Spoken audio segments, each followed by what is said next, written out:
आचार्य जी, सबसे पहले आपको हर हर महादेव। आचार्य जी, 149 साल बाद ऐसा योग बना है कि जब महाकुंभ और महाशिवरात्रि का ये एक अद्भुत संगम देखने को मिल रहा है। हर हर महादेव, जय माता दी।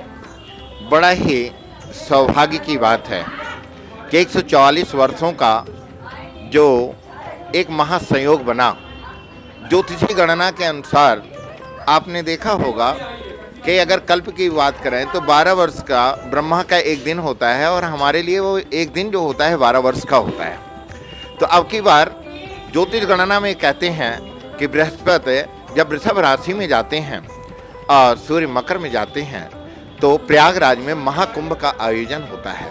इस महाकुंभ के पावन पर्व पे आपने देखा होगा कि सनातन धर्म की संस्कृति, सनातन धर्म का आस्था का सैलाब ऐसा संपूर्ण, मैं तो ब्रह्मांड कहूँगा, संपूर्ण देश के अंतःकरण में एक ही उमंगता था कि हम प्रयागराज संगम में जाएं और आस्था की डुबकी लगाएं। और उस आस्था की डुबकी में आपने देखा होगा कि संत, महाविभूति सभी लोग वहाँ आते हैं। और जब जब महाकुंभ लगता है आपने देखा होगा कि नागा साधु, 13 अखाड़े, साधु, संत, महात्मा सभी लोग वहाँ बहुत ही देदीप्यमान स्वरूप में विराजमान होते हैं। माँ पावन गंगा का जो शाही स्नान है, अमृत स्नान है, और 14 जनवरी से 26 फरवरी आज महाशिवरात्रि के पावन पर्व तक एक अद्भुत मेला चल रहा है। अंतिम आज के दिन महाशिवरात्रि में भी देख रहे हैं कि संगम पे एक आस्था का सैलाब, मतलब आपने देखा होगा कि वृद्ध माता पिता को लोगों ने अपने कमर पे, अपने कंधे पे बैठा करके ले गए और वहां पर स्नान कराए। गंगा की उस अविरल धारा को प्रणाम करते हैं जहां भक्ति स्वरूप गंगा, कर्म स्वरूप यमुना और ज्ञान स्वरूप सरस्वती, जहां त्रिवेणी संगम 12 माधव हैं और लेटे हुए हनुमान हैं, अक्षय वट है। ऐसे तीर्थों के राजा प्रयागराज में हम सब लोग बड़े आस्था के पावन पर्व में सभी ने डुबकी लगाई। और सभी पहले तो बहुत बहुत बधाई देता हूं कि हमारे जनमानस का एक सनातन का जो आस्था का सैलाब है अब की बार आपको कुंभ में देखने को मिला कि चाहे छोटा बच्चा हो, बड़ा हो, युवा हो। इस महाकुंभ में आपने देखा होगा कि सबसे ज़्यादा युवा जो हमारे हैं, नौजवान जो हैं, चाहे बहन बेटियां हैं, भाई हैं, बच्चे हैं, सबके अंदर एक ही बात था कि अब की बार हम महाकुंभ में स्नान करेंगे। तो उस महाकुंभ में सब लोग गए, आए और स्नान किए। तो इसके लिए पहले तो बहुत बहुत बधाई, बहुत बहुत शुभकामनाएं हैं कि ऐसे सनातन की जागृति, सनातन धर्म की जो पाश्चात्य जो सभ्यता की तरफ हम बढ़ रहे थे, आपने देखा कि जो विद्वान बच्चे हैं, जो पढ़े लिखे लोग हैं, उनके मन में भी एक ही भाव आया कि हमें संगम जाना चाहिए और गंगा स्नान करना चाहिए। कहा गया कि संगम में जब आप जाते हैं, गंगा स्नान करते हैं तो आपके पितरों का कल्याण होता है, पितरों के आशीर्वाद से आपका भी कल्याण होता है।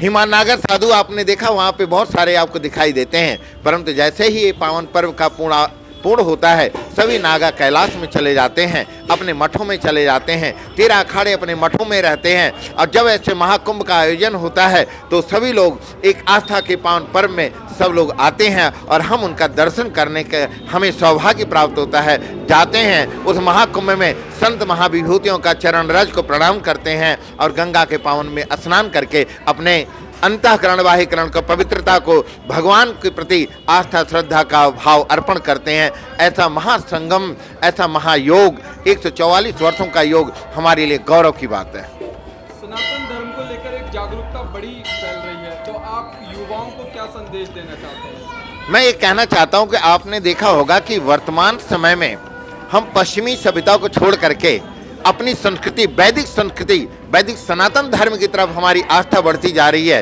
कहा गया है ना कि जब हमारे नौजवानों के अंदर बदलाव आए तो मानना चाहिए कि सनातन धर्म का बदलाव है। आज हम अपने माता पिता, बीच में ऐसा समय आया था कि माता पिता परेशान थे, बच्चे उनका कहना नहीं मानते थे। आज सनातन धर्म में आप देख रहे हैं ना कि बच्चे अपने माता पिता, बड़ों का सम्मान करने का जो एक प्रकल्प है, जो हम भूल चुके थे, वह पुनः वापिस आ रहा है और ये हमारे लिए गौरव की बात है। मैं केवल युवाओं से कहना चाहता हूँ, घर में माता पिता का सम्मान करें, बड़ों का सम्मान करें, बहुएं सास की सम्मान करें, सास बहुओं की सम्मान करें, बेटी माताओं का सम्मान करें, माताएं बेटियों का सम्मान करें। युवाओं से यही कहना चाहता हूँ कि सनातन धर्म के प्रति यदि आप प्रतिदिन रामचरितमानस का 5 चौपाई भी पढ़ते हैं, हनुमान चालीसा का पाठ करते हैं और प्रतिदिन मंदिर जा करके भगवान को प्रणाम करते हैं, तो आपका जीवन सदैव प्रसन्नचित्त, आनंदित, आह्लादित रहेगा।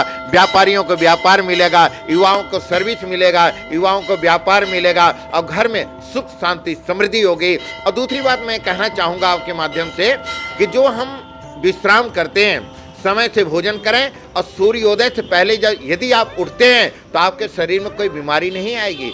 सूर्योदय के बाद जो उठते हैं वह अनेकों प्रकार की बीमारियों से ग्रसित हो जाते हैं। यदि सूर्योदय से पहले आप उठेंगे तो आपके जीवन में धन्य होगा, आनंद होगा। और शंख ध्वनि करें, हनुमान चालीसा करें, मंदिर में जाके प्रणाम करें। ऐसे सनातन धर्म की संस्कृति आनंद का अनुभूति कराएगी। और मैं ये बताना चाहता हूँ कि सनातन गुरुकुलम विश्वविद्यालय का, सनातन गुरुकुल की स्थापना का कार्य आप देख रहे हैं बहुत तीव्र गति से चल रहा है। जैसे पहले मंदिरों में सनातन गुरुकुल चलता था, विद्यार्थियों को पढ़ाया जाता था, ऐसा ही पुनः फिर शीघ्र प्रारंभ होने जा रहा है। यह हमारे लिए, आपके लिए बहुत गौरव की बात है। 149 साल के बाद ये अद्भुत संगम आपको देखने को मिला होगा। और आप देख सकते हैं कि महाशिवरात्रि के अवसर पर श्रद्धालुओं की भीड़ उमड़ी हुई है और हर जगह बम बोले की जो गूंज है वो आप सबको सुनाई दे रही होगी। और लगातार आप देखिए कि जो भक्तों का उत्साह है वो यहाँ पर आपको देखने को मिलेगा।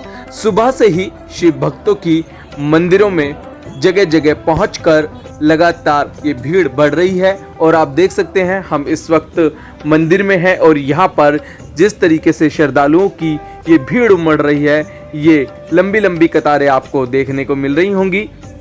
जलाभिषेक के लिए पहुंचे भक्त नीलकंठ महादेव से अपने परिवार के लिए सुख समृद्धि की यहाँ पर लोग कामना कर रहे हैं। आप देख सकते हैं यहाँ मंदिरों की व्यवस्था भी बिल्कुल चाक चौबंद पर की गई है ताकि श्रद्धालुओं को किसी तरीके की असुविधा ना हो।